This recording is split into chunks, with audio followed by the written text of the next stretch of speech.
अतिरिक्त आयुक्त वीणा पवार आणि आरोग्य अधिकारी डॉक्टर राखी माने यांनी सोमवारी शासकीय नियमांचं काटेकोर पालन करत महापालिकेत ये-जा करण्यासाठी रिक्षाचा वापर केला।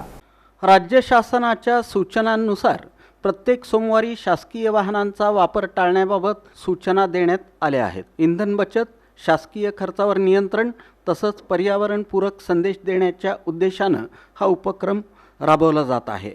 याच पार्श्वभूमीवर अतिरिक्त आयुक्त वीणा पवार आणि आरोग्य अधिकारी डॉक्टर राखी माने यांनी सोमवारी सकाळी महापालिकेत येताना रिक्षानं प्रवास केला। तसंच सायंकाळी कार्यालयीन कामकाज पूर्ण झाल्यानंतर घरी जातानाही त्यांनी रिक्षाचा वापर केला। उच्च पदावरील अधिकाऱ्यांनी स्वतः पुढाकार घेत शासनाच्या नियमांचं पालन केल्यानं कर्मचाऱ्यांसमोर आदर्श निर्माण झाल्याची भावना व्यक्त होत आहे। सामान्य नागरिकांना सार्वजनिक वाहतुकीचा वापर वाढवण्याचा संदेशही त्यांच्या या कृतीतून देण्यात आला। महापालिकेतील अनेक अधिकारी आणि कर्मचाऱ्यांनी देखील त्यांच्या या उपक्रमाचं स्वागत केलं। इंधन दरवाढ, वाहतूक कोंडी आणि प्रदूषण यासारख्या समस्यांच्या पार्श्वभूमीवर सार्वजनिक वाहतुकीचा वापर वाढणं ही काळाची गरज असल्याचं मतही यावेळी व्यक्त करण्यात आलं।